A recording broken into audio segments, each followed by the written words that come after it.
আমরা যখন বিপদের মধ্যে পড়ে যাই আমাদেরকে কাছে টেনে নেন কে? যখন আমাদের সন্তান হয় না, আমরা সন্তান চাই কার কাছে? যখন আমাদের চাকরির প্রয়োজন, যখন আমাদের রিজিকের প্রয়োজন, আমরা একজনের কাছে চাকরি চাই, একজনের কাছে রিজিক চাই, তিনি কে? আল্লাহ ছাড়াই দুনিয়াতে আমাদেরকে কেউ কিছু দিতে পারে না, ঠিক কিনা? তাই আমরা সকল কিছু, সব কিছু আমরা কার? একজনের কাছে চাইবো, তিনি কে? ক্ষমতা চাইবো কার কাছে? সম্পদ চাইবো কার কাছে? রব্বুল আলামিনের কাছে সব চাইবেন। কেননা এই দুনিয়াতে রব্বুল আলামিন আমাদেরকে দুনিয়ায় পাঠালেন পরীক্ষা করার জন্য। এই দুনিয়াটা হলো একটা পরীক্ষা ঘর। পরীক্ষা ঘরের মধ্যে যেমন অল্প কিছু সময় থাকেন, তেমনি ভাবে এই দুনিয়ার পরীক্ষা ঘরের মধ্যে আপনি অল্প কিছু সময় থাকবেন। সর্বশেষ এই দুনিয়া থেকে একদিন সবাই আমাদেরকে চলে যেতে হবে, ঠিক না? এই দুনিয়াতে কিয়ামত পর্যন্ত থাকবেন কে কে? একটু হাত তুলুন তো। একজনও নাই। মানে আগামী 300 বছর 400 বছর থাকবেন, একজনও নাই, কেউ নাই। কারণ এই দুনিয়াটা সংক্ষিপ্ত সময়। এই দুনিয়াতে অল্প কিছু সময় যদি আমি আল্লাহর গোলামি করতে পারি, এই দুনিয়াতে অল্প কিছু সময় যদি আল্লাহর বিধান মানতে পারি, আল্লাহর কোরআন অনুযায়ী জীবন চালাতে পারি, এই দুনিয়াতে যেমন আল্লাহ সম্মান দিবেন, আখেরাতে মুক্তির ব্যবস্থা করে দিবেন, ঠিক না? এই জন্য সবসময় কোরআন মানবেন, ইসলাম মানবেন, নামাজ পড়বেন। আজকে মসজিদের মাইকের মধ্যে আজান হয় কিন্তু মানুষ নাই। 2জন 3জন গ্রামের মুরব্বী থাকে, তারাও যদি মারা যায় আমার মনে হয় মসজিদগুলা খালি পড়ে থাকবে। যে অল্প কয়েকজন দাড়ি পাকাওয়ালা মুসলমান আছে, দাড়ি পাকাওয়ালা কয়েকজন মুরব্বী আছে গ্রামের ভিতরে, তারা যদি মারা যায় কিছুদিন পর মনে হয় মসজিদটা একদম খালি পড়ে থাকবে। আজকে যুবক সমাজদেরকে মসজিদের মধ্যে দেখা যায় না, যারা কাজের মধ্যে ব্যস্ত থাকে মসজিদের মধ্যে দেখা যায় না। অথচ রব্বুল আলামিন প্রতিদিন 5 বার মানুষকে ডাকেন, আল্লাহু আকবার, আল্লাহু আকবার বলে মানুষকে ডাকেন, হাইয়া আলাস সালাহ, হাইয়া আলাল ফালাহ। এই যে প্রতিদিন 5 বার আপনাকে সকাল থেকে রাত পর্যন্ত ডাকা হয়, এটা দুনিয়ার মুয়াজ্জিনের ডাক নয়, দুনিয়ার ইমাম সাহেবের ডাক নয়, বরং এই ডাক সরাসরি আল্লাহ রাব্বুল আলামিন বান্দাকেই ডাকেন, ঠিক কি না? এই আজানের শব্দ কার শব্দ? আরো জোরে বলেন আল্লাহ। আজানের শব্দ কার শব্দ? মসজিদের মধ্যে যখন আজান হয় বুঝতে হবে রাব্বুল আলামিন আপনাকে ডাকছেন। অর্থাৎ আল্লাহ যখন ডাকে, আল্লাহর ডাকে সাড়া দেওয়ার দরকার আছে না নাই? কিভাবে আপনি ঘুমান, নামাজ ছেড়ে দিয়ে ঘুমান? আপনার কি মৃত্যুর ভয় করে না? হতে পারে আগামীকাল সকালবেলা সবাই ঘুম থেকে উঠে যাবে কিন্তু আপনি উঠতে পারবেন না, ঠিক কিনা? হতে পারে আজকের রাত আপনার জীবনের শেষ রাত, হতে পারে আজকের মাহফিল আপনার জীবনের শেষ মাহফিল। আগামী বছর হয়তো মাহফিলের আয়োজন হবে কিন্তু আমি হয়তো নাও থাকতে পারি, ঠিক না? গত বছর মাহফিল হয়েছিল, হয়েছে কিনা? এই বছর হচ্ছে। এই 1 বছরের ভিতরে কেউ মারা যায় না, গেছে? তা আগামী বছর হয়তো আমি নাও থাকতে পারি, আপনি নাও থাকতে পারেন। এটাই তো দুনিয়া। কেন নামাজ ছেড়ে দেন? নামাজ কেন ছেড়ে দেন?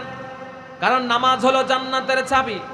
এই নামাজ যদি ছেড়ে দেন, জান্নাতের চাবি যদি আপনার কাছে না থাকে, তাহলে কিভাবে আপনি জান্নাতে যাবেন? কারণ জান্নাতে যাওয়ার কারণে একটা চাবি তো দরকার, ঠিক কিনা? লাইটটা এমন করে কে? এই লাইটের মধ্যে যে আছে দায়িত্বে, লাইটগুলা ঠিক করো, ভোল্টেজ বাড়িয়ে দাও। তো এতক্ষণ ঠিক ছিল, তোমরা এগুলো আগে সব ঠিক করবা। এই জন্য প্রিয় ভাইরা আপনাদেরকে বলছি, কোনোদিন নামাজ ছাড়া যাবে না। নামাজ যদি ছেড়ে দেন দুনিয়া আখিরাত উভয়টা শেষ। অন্তত নামাজ যদি পড়েন এই উপকারটা আপনি পাবেন। দৈনিক 5 বার আপনাকে ওযু করতে হবে। ওযু করার কারণে হাতের ময়লা, মুখের ময়লা, পায়ের ময়লা সব কিছু দূর হয়ে যায়, ঠিক কিনা? অর্থাৎ আল্লাহর ইবাদত যত করবেন ততই আপনি সুস্থ থাকবেন, কবরের জীবনে আপনি শান্তিতে থাকবেন, কিয়ামতের কঠিন দিনে আল্লাহর আরশের নিচে ছায়া পেয়ে যাবে। নামাজ ছাড়া যাবে? কথা বলেন, নামাজ ছাড়া যাবে? কেমন করে ঘুমাও তুমি, কেমন করে ঘুমাও তুমি, ফজর করে কাজা এমনও তো হতে পারে জোহরে জানাজা তোমার, এমনও তো হতে পারে জোহরে জানাজা।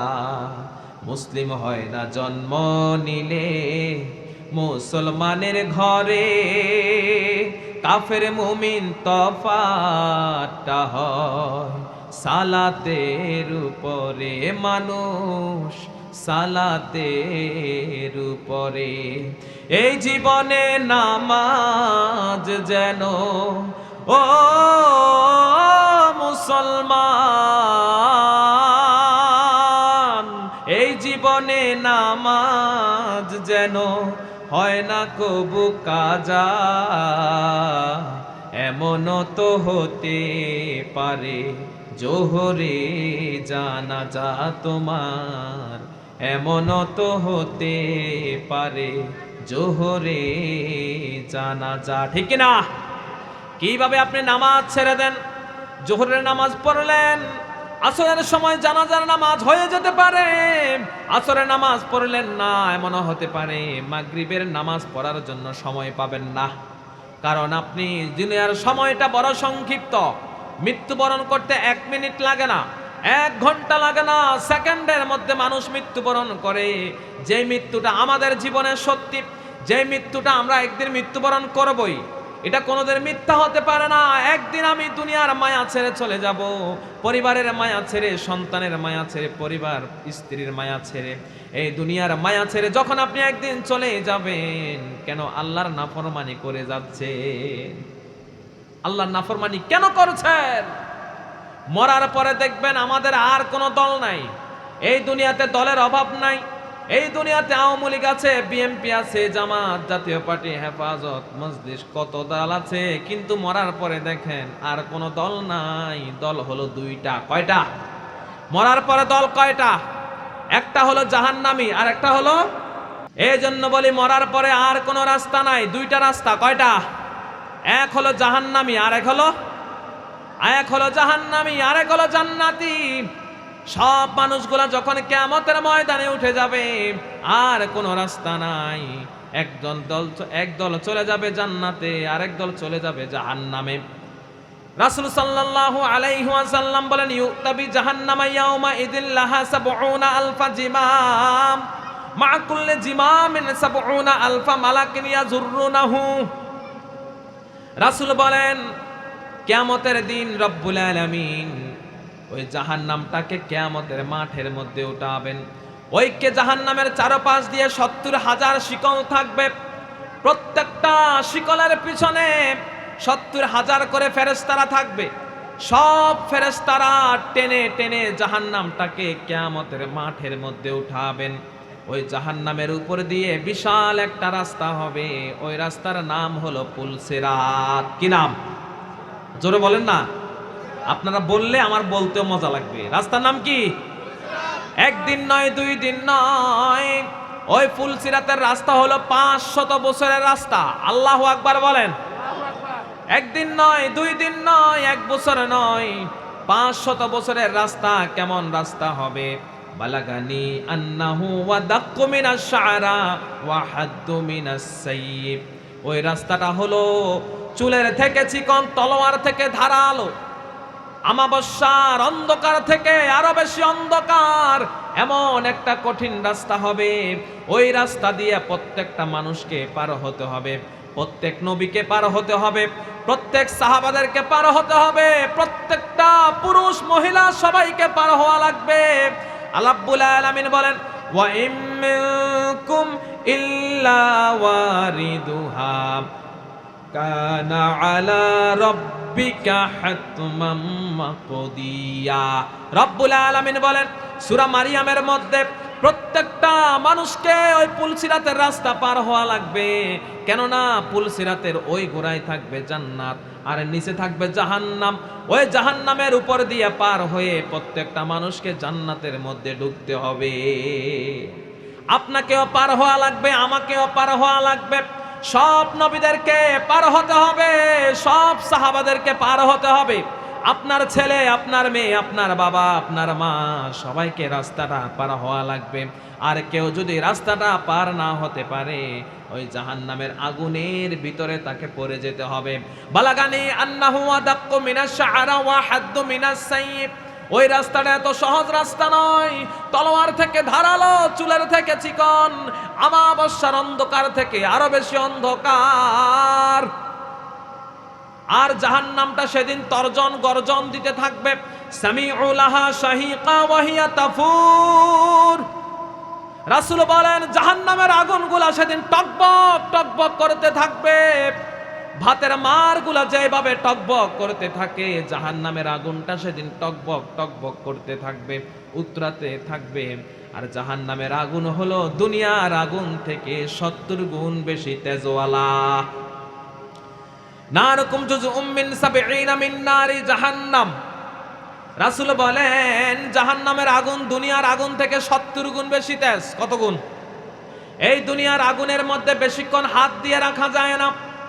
এই দুনিয়ার আগুন দ্বারা বাড়ি পুড়ে যায়, গাড়ি পুড়ে যায়, ফ্যাক্টরি পুড়ে যায়, বিমান পর্যন্ত পুড়ে যায়। এই দুনিয়ার আগুন সব কিছু তছনছ করে দেয়। এই দুনিয়ার আগুনের যদি এত পাওয়ার হয়, এতটাই উত্তপ্ত হয়, আর জাহান্নামের আগুন যদি 70 গুণ বেশি তেজ হয়, মানুষের কি অবস্থা হয়ে যাবে। আমরা মনে করি ইমানদার যখন হয়েছে একদিন তো জান্নাতে ঢুকবই, জাহান্নামে হাজার লক্ষ কোটি বছর পুড়ে এরপরে আমি জান্নাতে ঢুকবো। এত সহজ কিভাবে মনে করেন? ওই জাহান্নামের আগুনের মধ্যে আপনি বেশিক্ষণ থাকতে পারবেন না। রব্বুল আলামিন বলেন ইন্না আযাবাহা কানা গরামা। ওই জাহান্নামের আগুন হলো অবিচ্ছিন্ন আযাব, একটার পর একটা আযাব চলতেই থাকবে, চলতেই থাকবে। জাহান্নামের আগুন থেকে রক্ষা পাবেন না, এতটাই উত্তপ্ত আগুন। এটা কোনোদিন কোনো ফায়ার সার্ভিস নিভাতে পারবে না। দুনিয়াতে আগুন লাগলে ফায়ার সার্ভিস নিভায়, আল্লাহর ওই আগুন, ওই জাহান্নামের আগুনকে বলা হয়েছে নারুল্লাহ। নারুল্লাহ, আল্লাহর আগুন। আল্লাহ রাব্বুল আলামিন ওই আগুনটাকে বিশেষভাবে তৈরি করেছেন। এই দুনিয়াতে যত নাফরমান আছে, দুনিয়াতে যত পাপীরা আছে, সকল পাপী নাফরমানদের জন্য রব্বুল আলামিন জাহান্নামের আগুনটাকে বিশেষভাবে তৈরি করে রেখেছেন। ওই জাহান্নামের উপর দিয়ে যে রাস্তাটা হবে ওটা হলো 500 বছরের রাস্তা, প্রত্যেককে পার হতে হবে। এবার রব্বুল আলামিন কিয়ামতের দিন ফেরেশতাদেরকে নির্দেশ দিবেন, ও আমার ফেরেশতারা জাহান্নামীগুলোকে ধরে ধরে নিয়ে আসো, দেখি রাস্তাটা পার হতে পারে কিনা। যদি আজকে রাস্তাটা পার না হতে পারে, তাদের অবস্থা জাহান্নামের ভিতরের মধ্যে হয়ে যাবে। আল্লাহ রাব্বুল আলামিন এবার ফেরেশতাদেরকে বলবেন খুযুহু ফাগুল্লুহু সুম্মাল জাহিমা সাল্লু সুম্মা ফি সিলসিলাতিন যারউহা 70 যিরাআন ফাসলুকু। রব্বুল আলামিন বলবেন ধর, খুযুহু ফাগুল্লুহু সুম্মাল জাহিমা সাল্লু। ধর ওই জাহান্নামীগুলোকে ধর, ধরে ধরে আজকে জাহান্নামের মধ্যে নিক্ষেপ কর। আল্লাহু আকবার। রব্বুল আলামিন বলবেন 70 গজ লম্বা লোহার শিকল নিয়ে আসো। আগুনের তৈরি, জাহান্নামের আগুন দ্বারা তৈরি 70 গজ লম্বা লোহার শিকল নিয়ে আসা হবে। ওই লোহার শিকল দিয়ে তাদের হাতগুলা বাঁধা হবে, পাওগুলা বাঁধা হবে, কোমরটা বাঁধা হবে, গলার মধ্যে পরিয়ে দেওয়া হবে। ফেরেশতারা জাহান্নামীগুলোকে টানা শুরু করবে, টানবে। ওই জাহান্নামীগুলা যেতে চাইবে না, সামনে দেখবে ধাও ধাও করে আগুন জ্বলে, জাহান্নামের হাজার হাজার কীট পতঙ্গ দেখা যায়, বিষাক্ত সাপ দেখা যায়, বিষাক্ত প্রাণীগুলা দেখা যায়। ওই জাহান্নামীরা সামনের দিকে যেতে চাইবে না, ছাগলের খুঁটির মতো সামনের দিকে খুঁটি দিয়ে রাখবে। এবার রব্বুল আলামিন বলেন ওয়াসিকাল্লাযীনা কাফারু ইলা জাহান্নামা যুমারা হাত্তা ইযা জাউহা ফুতিহাত আবওয়াবুহা ওয়া ক্বালা লাহুম খাযানাতুহা আলাম ইয়াতিকুম রাসূলুম মিনকুম ইয়াতলুনা আলাইকুম আয়াতি রাব্বিকুম وينذرونكم لقاء يومكم هذا قالوا بلى ولكن حقت كلمة العذاب على الكافرين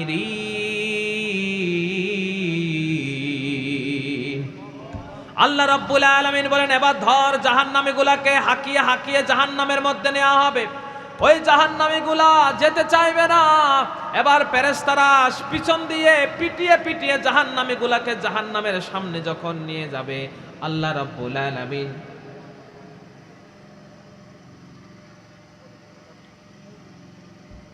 আশেপাশে কেউ কথা বলবেন না, কথা বললে আলোচনা হয় না।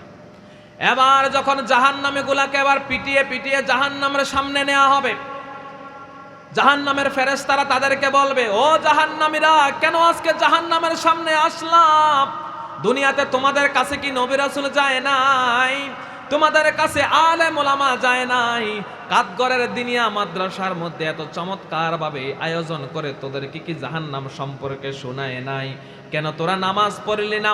কেন আল্লাহর নাফরমানি করলি? ও জাহান্নামীরা, কেন আজকে এখানে আসলি? তোদের কাছে কি নবী রাসূল যায় নাই? জাহান্নাম সম্পর্কে ভয় দেখায় নাই? এই কোরআনের কথা কি তোদেরকে বলে নাই? ওই জাহান্নামীরা এবার বলবে, ক্বালু বালা ওয়ালাকিন হাক্কাত কালিমাতুল আযাবি আলাল কাফিরিন। ওই জাহান্নামীরা বলবে, হ্যাঁ এসেছিল, ক্বালু বালা, এসেছিল আমাদের কাছে, নবী রাসূলরা এসেছে, আলেম ওলামারা এসেছে, মসজিদের মাইকে সব সময় আমাদেরকে জাহান্নাম সম্পর্কে ভয় দেখাইতো, কিন্তু আমরা বিশ্বাস করতাম না, তাদের কথাগুলো আমরা শুনতাম না। মসজিদের মধ্যে আজান হতো, চায়ের দোকানের মধ্যে আড্ডা মারতাম, মুন্সির হাট বাজারের মধ্যে আড্ডা মারতাম, নামাজ পড়ার সময় হতো না। কোরআন থেকে বলছি, কোরআন থেকে বলছি, কোনো কিচ্ছা কাহিনী নয়। সেদিন জাহান্নামের গোড়ার সামনে যখন তারা দাঁড়াবে, তেমন ভাবে ফেরেশতাদের সাথে এই কথাগুলা বলবে। সূরা জুমারের মধ্যে আছে, ফেরেশতারা প্রশ্ন করবে, নামাজ পড়লা না কেন? কেন তুমি আল্লাহর পথে চললা না? কোরআন ধরলা না কেন? তখন তারা বলবে, আমরা আজকে অসহায় হয়ে গেলাম, আমরা তো কথাগুলা বিশ্বাস করি নাই, দুনিয়াতে আলেম ওলামাদের কথা বিশ্বাস করি নাই, নবী রাসূলদের কথা বিশ্বাস করি নাই।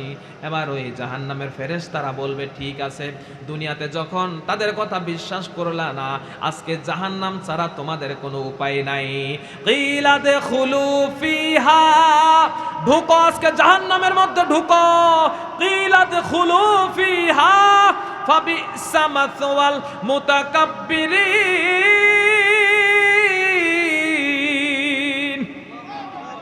ঢুকো আজকে জাহান্নামের মধ্যে ঢুকো। এই জাহান্নামটা আজকে অহংকারীদের জন্য রাখলাম। সব অহংকারীগুলা আজকে জাহান্নামের মধ্যে ডুববে। দুনিয়াতে তোমার কারণে কত মানুষ নির্যাতিত হয়েছে, দুনিয়াতে তোমার কারণে কত মানুষ বাড়ি ছাড়া হয়ে গেছে, সমাজের মধ্যে কত নেতামি করতা, সমাজের মধ্যে অসহায় মানুষকে তুমি কত নির্যাতন করতাম, সমাজের মধ্যে অসহায় মানুষকে তুমি কত কষ্ট দিতা, কোনোদিন ন্যায় বিচার করো নাই। যার টাকা আছে তাকে তুমি সব সময় প্রায়োরিটি দিতা, যার টাকা নাই তাকে তুমি কোনোদিন সঠিক বিচার করতা না। তুমি নেতা হয়েছ, তুমি বিচারক হয়েছ, তুমি সর্দার হয়েছ, মেম্বার হয়েছ, চেয়ারম্যান হয়েছ, দুনিয়াতে অন্যায় করলা।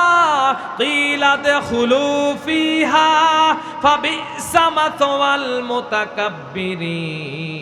ঢোকো ঢোকো আজকে জাহান্নাম ছাড়া তোমার আজকে কোনো গতি থাকবে না। আল্লাহু আকবার। সরাসরি কোরআন পড়েন না তো, আমরা পড়িও না, জানিও না কিভাবে জাহান্নামের মধ্যে তাদেরকে ধাক্কা দিয়ে দিয়ে জাহান্নামের ভিতরে ফেলানো হবে। যখন তারা সবাই জাহান্নামের মধ্যে ঢুকে যাবে, এবার রব্বুল আলামিন বলেন, ফাল্লাযীনা কাফারু কুত্তিআত লাহুম সিয়াবুম মিন নার। ওই জাহান্নামের উত্তপ্ত আগুনগুলা কেটে কেটে জাহান্নামীদের জন্য পোশাক বানানো হবে, জামা বানানো হবে, গেঞ্জি বানানো হবে, প্যান্ট বানানো হবে। ফাল্লাযীনা কাফারু কুত্তিআত লাহুম সিয়াবুম মিন্নার। ওই জাহান্নামের আগুন থেকে, জাহান্নামের আগুনগুলাকে নিয়ে কেটে কেটে তাদের জন্য জামা বানানো হবে, কোটি বানানো হবে, এগুলা গায়ের মধ্যে দেয়া হবে। ইউসাব্বু মিন ফাওকি রুউসিহিমুল হামিম, তাদের মাথার উপরে উত্তপ্ত পানি ঢেলে দেয়া হবে। ওই পাপিষ্ঠগুলা, জালেমগুলা, ওই পাপাচারীগুলার মাথার মধ্যে উত্তপ্ত পানি ঢেলে দেয়া হবে, ফুটন্ত পানি ঢেলে দেয়া হবে। ইউসহারু বিহি মা ফি বুতুনিহিম ওয়াল জুলুদ, ওই পানি ঢালার কারণে তাদের শরীরের চামড়াগুলা খসে খসে পড়ে যাবে, শরীরের গোশতগুলা পড়ে যাবে, শরীরের মধ্যে শুধুমাত্র হাড় দেখা যাবে। ওই পানির কারণে শরীরের সব চামড়া গোশতগুলা মাটির সাথে মিশে যাবে। কিন্তু মৃত্যু, জাহান্নামের মধ্যে মৃত্যু নাই। দুনিয়াতে সামান্য একটা অ্যাক্সিডেন্ট করলে মৃত্যুবরণ করি, জাহান্নামের মধ্যে আযাবের পর আযাব, কষ্টের পরে কষ্ট দেয়া হবে, কিন্তু মৃত্যু নাই জাহান্নামের মধ্যে। এবার রাব্বুল আলামিন বলেন ওয়ালাহুম মাকামিউ মিন হাদিদ, হাদিদ অর্থ লোহা, লোহার গুরুজ বানানো হবে, বিশাল বিশাল লোহার গুরুজ বানানো হবে। লোহার গুরুজ দিয়ে আবার মাথার মধ্যে আঘাত করা হবে, পায়ের মধ্যে আঘাত করা হবে, শরীরের মধ্যে আঘাত করা হবে। একের পর একের যখন আঘাত করা হবে, একের পর এক যখন আগুনের মধ্যে পোড়ানো হবে, ওই মানুষটা আর সহ্য করতে পারবে না, আর কষ্ট সহ্য করতে পারবে না, জাহান্নামের দেয়াল টপকাইতে চাইবে, জাহান্নামের দেয়ালের উপরে উঠবে। কুল্লামা আরাদু আইয়াখরুজু মিনহা মিন গাম্মিন উঈদু ফিহা ওয়া যুকু আযাবাল হারিক। রব্বুল আলামিন বলেন যখন তারা জাহান্নামের দেয়ালটা টপকাইতে চাইবে, দুইটা হাত যখন জাহান্নামের দেয়ালের মধ্যে দিবে, এবার ফেরেশতারা তাদের হাতের মধ্যে পিটাবে, মাথার মধ্যে পিটাবে, লোহার গুরুজ দ্বারা পিটানোর কারণে আবার জাহান্নামের তল দেশের মধ্যে চলে যাবে। আবার যখন উঠতে চাইবে আবার পিটানো হবে, আবার যখন উঠতে চাইবে আবার পিটানো হবে। একের পর এক জাহান্নামের আগুন তাদেরকে চুরমাচুর করে দিবে, মাথাটা ভেঙে দিবে, শরীরটা ভেঙে দিবে, হাতগুলা ক্ষত বিক্ষত করে দিবে। ওই জাহান্নামীরা জাহান্নামের চরম কষ্টের মধ্যে থাকবে। এবার তারা প্রচন্ড তৃষ্ণার্ত হয়ে যাবে, খাবার নাই, পানি নাই। কারণ কিয়ামতের মাঠের মধ্যে 50,000 বছর দাঁড়িয়েছিল, মা সূর্যটা চলে আসবে মাথার উপরে, নিচে হয়ে যাবে তামার ভূমি, এমন একটা কঠিন অবস্থার মধ্যে তারা 50,000 বছর ছিল। এবার তারা জাহান্নামের মধ্যে উত্তপ্ত আগুনের কারণে আল্লাহর কাছে বলবে, ও আল্লাহ একটু খাবার দাও, ও আল্লাহ একটু পানির ব্যবস্থা করে দাও। ওই জাহান্নাম থেকে জান্নাতটা দেখা যাবে, জাহান্নাম থেকে জান্নাত দেখা যাবে। জান্নাতের মধ্যে ওই জান্নাতি লোকগুলা কত চমৎকার খাওয়ার আয়োজন তাদের জন্য। ফুলের বাগান দেখা যায়, ফলের বাগান দেখা যায়, পাখির গোশত দেখা যায়। ওই জান্নাতের মধ্যে দুধের নহর দেখা যায়, শরবতের নহর দেখা যায়, মধুর নহর দেখা যায়। ওই জান্নাতি গুলা এবার জাহান্নামী গুলা জান্নাতীদেরকে ডাকবে, ওয়ানাদা আসহাবুন নারি আসহাবাল জান্নাহ। এবার তারা ডাকবে, কারণ এক ভাই হয়ে যাবে জান্নাতি, আরেক ভাই হয়ে যাবে জাহান্নামী, মা হয়ে যাবে জান্নাতি, ছেলে হয়ে যাবে জাহান্নামী, বাবা হয়ে যাবে জাহান্নামী, মেয়েটা হয়ে যাবে জান্নাতি। এক ভাই হয়ে যাবে জান্নাতি, আরেক ভাই হয়ে যাবে জাহান্নামী। দুনিয়াতে একসাথে খাবার দাবার করেছে, দুনিয়াতে একসাথে বসবাস করেছে, কিন্তু একজন নামাজ পড়েছে, আরেকজন নামাজ পড়ে নাই, একজন ইসলামের সাথে ছিল, আরেকজন বাতিলের সাথে ছিল।